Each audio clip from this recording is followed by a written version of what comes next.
моя сегодняшняя презентация будет в целом про пространственное население республики.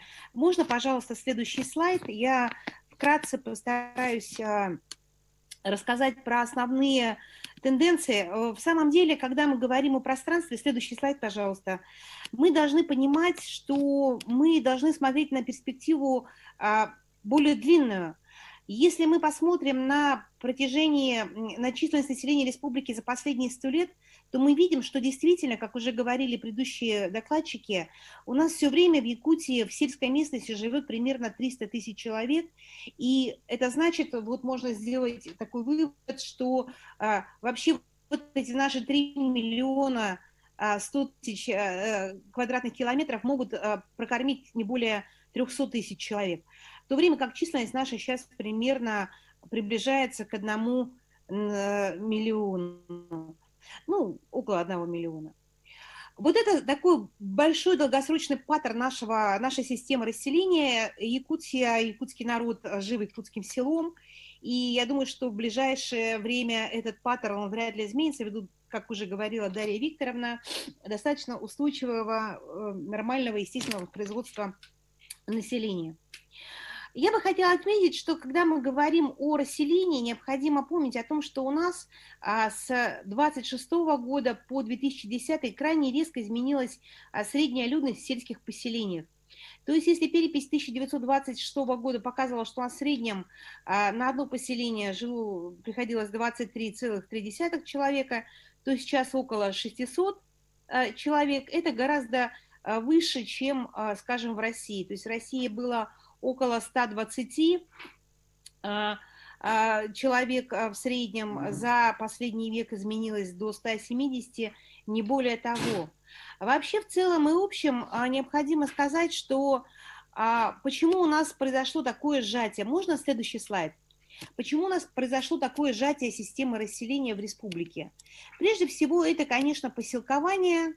Это конец 29-го, начало 30-х годов, когда советская власть начала формировать поселения, формировать села. Очень часто они формировались вне учета природных особенностей ландшафта. Это иногда приводило к тому, что села потом приходилось переносить, если они были построены в опасных местах, там, скажем, на местах, которые подвержены негативному воздействию вод.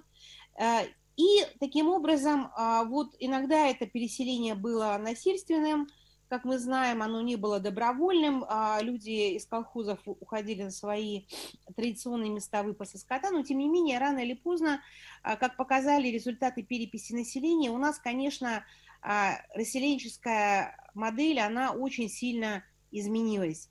Мы вот здесь вот на верхнем рисунке, на рисунке, видимо, 4, да, можно увидеть численность, динамика сельского расселения в Якутии по людности населенных пунктов. И мы видим, что у нас в настоящее время в основном, безусловно, люди живут в крупных селах, в крупных поселках. В то время как, собственно говоря, очень у нас низкопродуктивная, следующий слайд, пожалуйста, природная среда.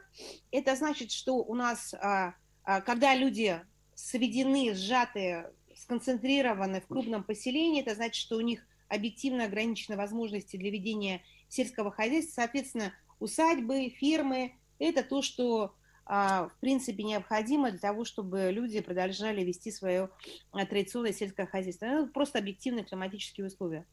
И вот здесь вот на этом слайде, на таблице 1, вы можете увидеть данные по оценке сжатия системы расселения, по тому, как у нас...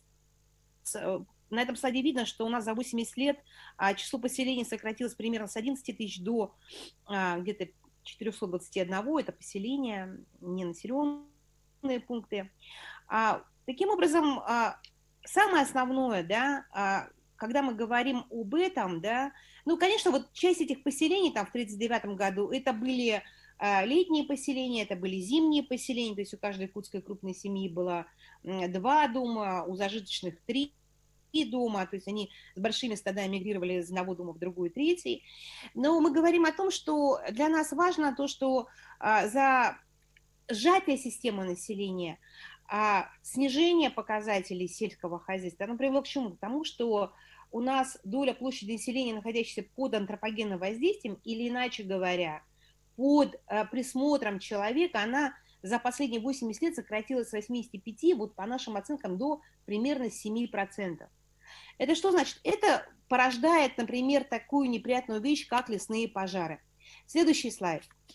Когда мы говорим о том, почему у нас так резко увеличилась численность людей в поселениях, потому что, безусловно, создание крупных сел, по примеру русских аграрных хозяйственных общин, а они, вообще-то говоря, были нацелены, ориентированы на растениеводство, а не на животноводство, оно привело к чему? К тому, что чем крупнее село, тем меньше затраты.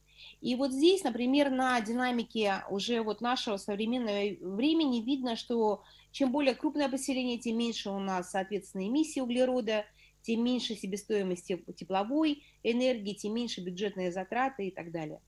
И следующий слайд. Я бы хотела отметить, что... следующий слайд покажите, пожалуйста. Ага. Но вот тем не менее, да, безусловно, урбанизация, создание вот сети опорных поселений, они, конечно, дали такие большие позитивные результаты с точки зрения социального развития общества, с точки зрения образования, доступа к здравоохранению и так далее. То есть по мере укрупнения поселения у нас, конечно, снижалась и младенческая смертность, и материнская смертность. В целом и общем, когда мы проводим социологические опросы населения, вот следующий слайд, мы говорим о том, что очень часто наши люди, они вспоминают советскую модель освоения севера, поселкования очень, знаете, с большой ностальгией. Почему? Потому что тогда было мощное социальное развитие, был мощный толчок, потом где-то в 60-е, 70-е годы колхозы наши были переведены в форму совхозов, убытки никто не считал, то есть, соответственно, конечно же, крупные хозяйства, они не рентабельны на севере, но советская модель позволяла убытки эти покрывать. Вот. Очень сложно, очень негативно по оценке крайне многих демографов, историков, педагогов, антропологов, сказалась, конечно, советская модель на жизни коренных малочисленных народов Севера. Следующий слайд. Вот этот вот опыт интернатов и так далее, все это привело к тому, что было выращено совершенно другое поколение, которое во многом отдалилось, возможно, от традиционной хозяйственной деятельности. Здесь на этом слайде представлены численные методы различные, два способа, которые мы использовали для оценки сжатия системы расселения в Якутии, пространственной структуры Якутии. И в том и в другом случае мы видим, что у нас вот сжатие, оно продолжается, но я хотела бы сказать, когда мы видим вот этот вот восходящий тренд или вот индекс Тейла восходящий тренд, необходимо помнить, что вообще в целом, когда мы описываем социальные процессы математическими, статистическими методами, необходимо помнить, что все эти процессы, они сначала идут по нарастающей, а потом по ниспадающей. О чем я говорю? Я говорю о том, что, пожалуйста, следующий слайд, что за концентрацией населения, за урбанизацией, следующей ступенью развития общества неизбежно будет деурбанизация, распространение населения уже по большей территории, когда люди благодаря новым технологиям, благодаря росту уровня жизни, благодаря тому, что они будут получать больше денег, они смогут сами себя обеспечивать. То есть мы говорим, вот здесь на этом слайде представлены некоторые результаты социологического опроса населения. И, как говорят все современные антропологи, будущее уже не за горами, будущее будет за моделью такого более социально выровненного общества, когда рента, когда общая прибыль, полученная в национальной экономике, будет распределяться между всеми жителями на основе базового основного дохода.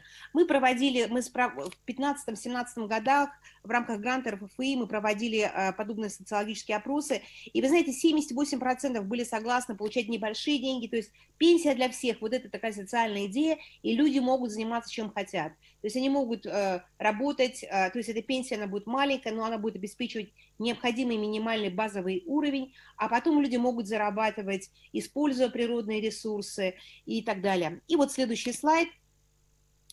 Вообще мы считаем, что в рамках вот этой вот новой модели необходимо, конечно, больше внимания уделять охране окружающей природной среды. И вот сейчас в западных странах, в том числе в северных регионах мира, все больше и больше развивается модель community-based environmental monitoring, когда жители, когда члены общин могут, используя современные средства связи, в том числе и мониторинга, и наблюдения за состоянием природной среды, получать за это деньги и быть субъектами научного мониторинга и общественного мониторинга состояния природной среды. То есть это фонд, это какой-то определенный вид заработной платы, ну, потенциально для северных наших общин. На этом все. Спасибо за внимание.